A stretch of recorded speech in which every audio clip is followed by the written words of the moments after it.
बिस्मिल्लाहिर्रहमानिर्रहीम अस्सलाम वालेकुम नाज़रीन, आप यूट्यूब और फेसबुक चैनल देख रहे हैं। मैं राना उज़ैर हूँ। नाज़रीन कराम, आज की ये वीडियो बहुत ही ज़्यादा इम्पॉर्टेंट है क्योंकि मैंने आपको ये ख़बर दी थी कि 16 अक्टूबर के बाद पाकिस्तान की सियासत में एक बहुत बड़ी तब्दीली आएगी जो किसी के वहमो गुमान में भी नहीं होगा। तो पाकिस्तान की सियासत जो है वो हतमी मराहिल में दाखिल हो चुकी है और अब पूरे निज़ाम ने सरेंडर कर दिया है कि इमरान खान जो है वो नाकाबिले शिकस्त है, आप इसका कुछ नहीं बिगाड़ सकते। अब जो पहली खबर जो मैंने आपके साथ शेयर करनी है कि रात गए वज़ीर-ए-आज़म हाउस में बड़ी हलचल मच चुकी है। मौलाना फजल रहमान भी शहबाज शरीफ को मिलने गए, पीडीएम का हंगामी इजलास भी होता है तो हुकूमत को घर जाने के ऑर्डर्स जारी कर दिए गए हैं। शहबाज शरीफ को वज़ीर-ए-आज़म हाउस छोड़ने का हुक्म किसने दिया और पूरी बाजी पलटती है कि जनरल बाजवा ने आखिरी ओवर का खेल शुरू कर दिया है और इम्पोर्टेड सरकार का जनरल बाजवा के साथ कैसे फड्डा पड़ा। और इस सब के अंदर नाज़रीन इलेक्शन की तारीख पर जो बात हो रही है कि इलेक्शन कब होने चाहिए, कौन सी तारीख इस वक्त सामने आ रही है और ये हुकूमत कब घर जाएगी, इस हवाले से हुकूमत के अंदर बातें होना शुरू हो चुकी हैं। कुछ बड़े दावे सामने आए हैं और ये दावे जो हैं वो मैं नहीं कर रहा बल्कि खुद हुकूमती जमातों के लोग कर रहे हैं। एक्सक्लूसिव डिटेल्स हैं वो मैंने आपके सामने रखनी है। और दूसरी खबर पर जो आज हमने बात करनी है कि हुकूमत ने जनाब इमरान खान को अपना अगला वज़ीर-ए-आज़म तस्लीम कर लिया है। इमरान खान अगले वज़ीर-ए-आज़म होंगे, इस हवाले से तस्दीक कर दी गई है हुकूमत की जानिब से। ये खबर भी मैंने आपके सामने रखनी है। लेकिन उस सब के बाद अब निगरान सेटअप की तैयारियां शुरू हो चुकी हैं। अगला निगरान वज़ीर-ए-आज़म कौन होगा और फिर नए आर्मी चीफ के ऊपर भी बात करना लाजमी है कि हुकूमत घर जाने को है तो नए आर्मी चीफ कौन सिलेक्ट करेगा। और नए आर्मी चीफ का नाम इस वक्त जो सामने आ रहा है जिसने हुकूमत के परखच्चे उड़ा के रख दिए हैं, जनरल फैज हमीद ने कैसे इस पूरे रजीम चेंज ऑपरेशन को नाकाम बना के रख दिया है, ये तमाम तफसीलात मैंने आपके सामने रखनी है। लेकिन अगर आपने चैनल को सब्सक्राइब नहीं किया, चैनल को लाजमी सब्सक्राइब कर लें, बेल आइकन को दबा दें, आने वाली तमाम तरह अपडेट्स आपकी खिदमत में बर वक्त पेश होती रहे। नाज़रीन कराम, ये सबसे पहली खबर आप स्क्रीन के ऊपर देखेंगे कि इस वक्त पीडीएम के इत्तेहाद में बड़े फड्डे पड़ चुके हैं और एमक्यूएम ने एक दफा फिर से बहुत बड़ी धमकी दे दी है। और इस हवाले से जो एमक्यूएम के कन्वीनियर हैं वसीम अख्तर, उन्होंने कहा कि पीपल्स पार्टी और नून लीग से मुआहदे पर पछता रहे हैं। तहरीक इंसाफ ने भी 3.5 साल में कुछ डिलीवर नहीं किया। हुकूमत छोड़ देने का कहना बहुत आसान है जनाब, तहरीक इंसाफ ने भी डिलीवर नहीं किया, इनकी उनके साथ भी नहीं बनी। जब वादे वईद करके अरबों रुपए खा के इनको रजीम चेंज ऑपरेशन के हवाले से अरबों रुपए की बोरियां मिली एमक्यूएम को, इनको पैसे दिए गए, किसके फोन कॉल के ऊपर यहां पर ये जनाब आए और किसके कहने के ऊपर इनको पैसे दिए गए। शहबाज शरीफ जो हैं उनकी एक ऑडियो कॉल भी इस हवाले से लीक होती है कि इस फलां शख्स से हमारे एमक्यूएम के साथ राब्ते जो है वो बहाल करवाए, तो आपने इसको जनाब फैसिलिटेट करना है। और फिर अगर आपको मैं एक चंबे की बात बताऊं कि राब्ता कमेटी का हंगामी इजलास भी तलब कर लिया गया है गवर्नर हाउस में, गवर्नर हाउस सिंध के अंदर। तो इससे वाज़ेह होता है कि जनाब इस्टेब्लिशमेंट ने एमक्यूएम को तबाह करके रख दिया है। एमक्यूएम की सियासत, जब इनको पहले लाखों वोट मिला करते थे, आज इनके वोट जो हैं वो चंद हजार, 3, 4, 5, 10 हजार के वोट तक जो है वो महदूद हो चुके हैं। पूरी की पूरी सियासत इनकी तबाह हो चुकी है। अब मामला यहां तक आ चुके हैं कि वो शख्स जिसने 1 माह पहले एमक्यूएम को ज्वाइन किया उसको गवर्नर सिंध लगाया जाता है कामरान टिसोरी, और वो कामरान टिसोरी जो है वो एमक्यूएम के इस जो हंगामी इजलास है गवर्नर सिंध में जो होगा उसका जनाब वो उसकी सदारत करेगा।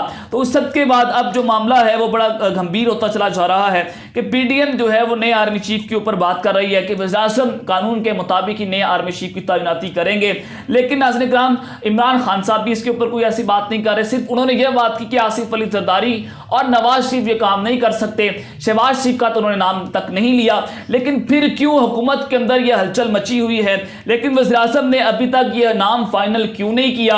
1 महीने का वक्त रह चुका है और अभी तक शहबाज शरीफ ने आर्मी चीफ का नाम सामने क्यों नहीं लेकर आए? तो इस सब के अंदर अब बयानियां बनाना शुरू कर दिया गया है कि जनाब हमारे हाथ पांव बांधे गए।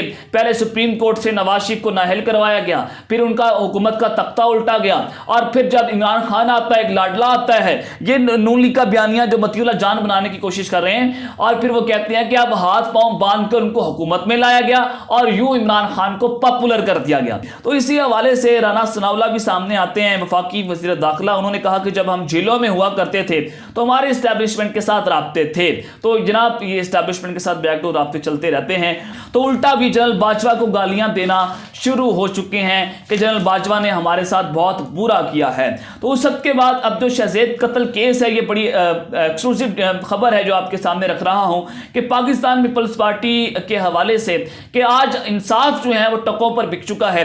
और आज ये वाज़ेह हुआ कि इस्टेब्लिशमेंट जो है वो पाकिस्तान पीपल्स पार्टी को किस तरह से सपोर्ट करती है और इनके मुंह को कैसे खून लग चुका है कि शहज़ैद कत्ल केस में सुप्रीम कोर्ट ने मरकजी मुलजिम शाहरुख जतोई को रिहा कर दिया है। और इससे पहले इसी शाहरुख जतोई को सजाए मौत सुनाई गई थी और इसको उम्र कैद सुनाई गई थी। तो जो पाकिस्तान पीपल्स पार्टी के वकील है लतीफ खोसा, उन्होंने सुप्रीम कोर्ट में उनका केस लड़ा और जनाब आज ये पूरे का पूरा केस जो है वो धब्बड़ धूस होकर रह गया है। और शेख रशीद साहब ने, ये खबर आप स्क्रीन के ऊपर देखें कि शेख रशीद साहब ने कहा कि बैकडोर मुज़ाकरात हमेशा नाकाम हुए हैं। ज़िमनी इंतखाब के नताइज के बाद पीडीएम इलेक्शन से भाग गई है और पीडीएम जो है अब उनके पास कुछ नहीं रहा है। और साथ ही उन्होंने कहा कि जैसे नवाज शरीफ जो है वो जिस मुश्किल से बाहर गए थे और उतनी आसानी से ये वापस नहीं आएंगे। वुज़रा की तादाद 76 है, उनमें से 20 बेमहकमा और 25 ने गोशवारे जमा ही नहीं करवाए। और इससे पहले इमरान खान साहब भी ये कल प्रेस कॉन्फ्रेंस में कह चुके हैं कि बैकडोर मुज़ाकरात हो भी रहे हैं और नहीं भी हो रहे, मुज़ाकरात में कोई क्लैरिटी नहीं है और मैं अब किसी भी वक्त लॉन्ग मार्च का ऐलान कर दूंगा, क्योंकि मैंने ये लॉन्ग मार्च इस वजह से डिले किया कि शायद किसी को अकल आ जाए, लेकिन इनमें से किसी को भी अकल नहीं आई है। तो अब नाज़रीन किराम आ जाए कि अगला वज़ीर आज़म इमरान खान इंपोर्टेड हुकूमत जो है वो तुम दबाकर कैसे भाग गई। और जनाब इन्हीं के लोगों ने अब ये बातें करना शुरू कर दी हैं, उसकी तस्दीक कर दी है। रज़ा रूमी जो कि नया दौर पर बैठते हैं, ये एक यूट्यूब चैनल भी है, इस हवाले से पूरा इदारा जो है वो चल रहा है और नजम सेठी भी इसी इदारे पर आकर अपने तजज़िया दिया करते हैं। तो रज़ा रूमी जो है वो पाकिस्तान मुशर्रफ नवाज के बड़े करीब हैं, इनको प्रो PMLN सहाफ़ी समझा जाता है। नजम सेठी साहब को भी इसी हवाले से प्रो PMLN सहाफ़ी समझा जाता है। इनके अपने घर के लोग जो हैं वो नून लीग के टिकट पर MNA और MPA भी हैं। तो जनाब इन्होंने ये बात कही, इन्होंने कहा कि जनाब आप इमरान खान का कुछ नहीं बिगाड़ सकते, इमरान खान का दोबारा इक़्तिदार में आना ठहर चुका है, अब मजीद महंगाई बढ़ेगी, पीडीएम की जमातें रुसवा होंगी, ये सब कुछ उनकी फेवर में जा रहा है इमरान खान की, और अगला इलेक्शन इमरान खान का है और देखना ये होगा कि इमरान खान को इस्टेब्लिशमेंट कैसे इक़्तिदार देती है। और नदीम अफजल चंद पाकिस्तान पीपल्स पार्टी के रहनुमा हैं और ये PTI छोड़कर पीपल्स पार्टी में गए हैं। तो इन्होंने ये स्टेटमेंट दी, इन्होंने कहा कि ज़िमनी इंतखाब के नताइज के बाद ये वाज़ेह हो चुका है कि इमरान खान पाकिस्तान का पॉपुलर तरीन लीडर है, यानी कि हुकूमती इत्तेहाद ने यह तस्लीम करना शुरू कर दिया है कि हम अगले इलेक्शन में इमरान खान का कुछ नहीं बिगाड़ सकते और वो अब अगला वज़ीर आज़म बनने जा रहा है। अब हुकूमत यानी कि तंग नजर आ रही है कि किसी सूरत इस्टेब्लिशमेंट जो है उनको ऑर्डर दे, उनको जनाब हुक्म दे कि वह वज़ीर आज़म हाउस छोड़ दें और फिर जनाब उनकी हुकूमत का तख्ता उल्टा जाए, उनको भी बयानिया बनाने की जनाब पूरी तरह से वो राह हमवार की जाए। और इसी वजह से इमरान खान के लॉन्ग मार्च का इंतजार कर रहे हैं कि इमरान खान साहब लॉन्ग मार्च लेकर आए और ऐसे इकदाम किए जाएं कि खान साहब रिएक्ट करें और शहर इक़्तिदार में खून की होली खेली जाए जो उनके खूनी मंसूबे हैं, और फिर उस सब के बाद ऐसी राह हमवार की जाए कि पाकिस्तान जो है वो मार्शल लॉ की तरफ चला जाए और पीडीएम की जमातों को बयानिया बनाने की पूरी कोशिश की जाए। तो इस सब के बाद नाज़रीन किराम इमरान खान ने लगता है ये फैसला कर लिया है कि पीडीएम को दौड़ा दौड़ा कर तबाह कर देना है और ये ऐसी हड्डी बन चुका है जो कि ना निगली जा रही है पीडीएम से, ना उगली जा रही है। तो रात के वज़ीर आज़म हाउस के अंदर भी बड़ी हलचल मची, मौलाना फजलुर रहमान भी शहबाज शरीफ से मिलने गए और हंगामी तौर पर मुलाकातें हो रही हैं, पूरी की पूरी बाजी पलट चुकी है और इंपोर्टेड सरकार जनरल बाजवा के दरमियान फड्डा पड़ चुका है।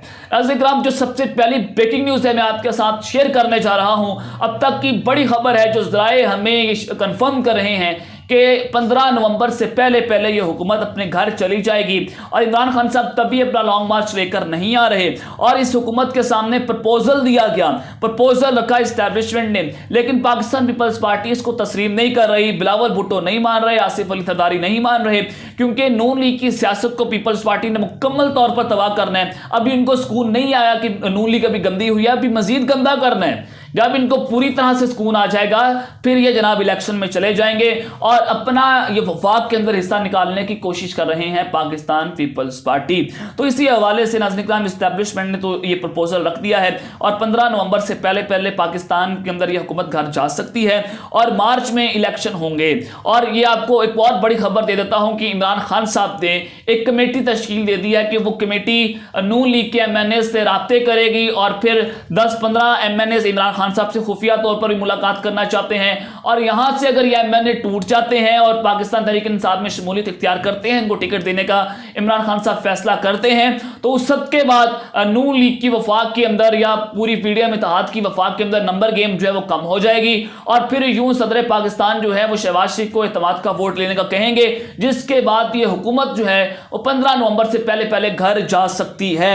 तो मामलात जो है, खेल जो है वो दिलचस्प मराहिल में दाखिल हो चुका है और केयर टेकर सेटअप पर बात होना शुरू हो चुकी है। निगरान वज़ीर-ए-आज़म के हवाले से जो सबसे हॉट फेवरेट नाम है जो रावलपिंडी और शहर इक़्तिदार में गूंज रहा है वो नाम हफीज शेख का सामने आ रहा है, क्योंकि इससे पहले इसहाक डार को लाया गया और इसहाक डार भी IMF से डील करने में नाकाम हो चुके हैं। तो अब ऐसा टेक्नोक्रेसी गवर्नमेंट लाने की कोशिश की जा रही है जो 3 महीने के लिए आएगी। तो जनाब हफीज शेख जो है वो फिर IMF से रवाबित कायम करेंगे और ये IMF के ही बंदे हैं। तो इसी हवाले से इनको वज़ीर-ए-आज़म बनाने की, निगरान वज़ीर-ए-आज़म बनाने की तैयारियां शुरू कर दी गई हैं। तो अब अगर 15 नवंबर से पहले पहले ये हुकूमत घर जाती है तो जाहिर है care taker setup supreme court के अहकामात के मुताबिक नए आर्मी चीफ की तैनाती नहीं कर सकती।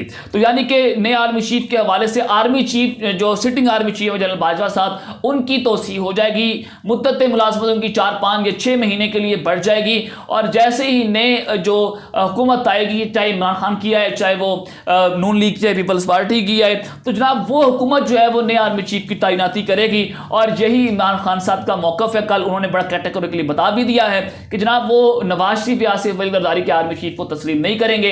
इनके पास जनाब ये 21 हैसियत से एक आर्मी चीफ को अपॉइंट करने जा रहे हैं। ये पाकिस्तान के लिए कौमी सलामती का मसला है। तो जनरल बाजवा की निगरानी में अगला इलेक्शन होने जा रहा है। इधर आपने यहाँ पर गौर करना है कि पाकिस्तान पीपल्स पार्टी इस वक्त जनरल बाजवा के बड़े करीब पहुंच चुकी है और मुबैना तौर पर हमारी इत्तलात के मुताबिक जनरल बाजवा जो है बिलावल भुट्टो को बड़ा पसंद भी करते हैं, उनको लाइक करते हैं। तो जनाब पीपल्स पार्टी अगले इलेक्शन में कुछ बड़ा अपसेट दे सकती है, कहीं पर भी दे जाए, पंजाब में दे जाए, वफाक में दे जाए, तो सिंध तो इनका है ही है, वो तो इस्टेब्लिशमेंट ने इनको तोहफे में दिया हुआ है। तो अब ये पाकिस्तान पीपल्स पार्टी पर नजर रखना इमरान खान को बड़े गौर से देखना होगा।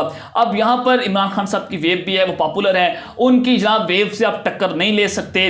तो अब अगले आर्मी चीफ की अगर बात करें तो इनको निकाला इस वजह से गया था, जो खुरम दस्तगीर ने भी कहा था कि इमरान खान ऐसा आर्मी चीफ लगा देगा कि इसके बाद हमें डराया गया और धमकाया गया कि जनाब तुम 10 साल के लिए फारिग हो जाओगे। तो जनाब जनरल फैज हमीद जो उनके परखच्चे उड़ा के रख देते हैं, जिनके नाम से पीडीएम की पतलूनें गिली हो जाती हैं, तो इमरान खान साहब अगले वज़ीर-ए-आज़म आते हैं। तो अब ये नए आर्मी चीफ जो है वो कौन होंगे वो आपके सामने में रख दिया। अब तक के लिए इतना ही, अपना ख्याल रखिएगा। इस तरह के भी ख्याल रखना है। अल्लाह निगहबान, पाकिस्तान जिंदाबाद।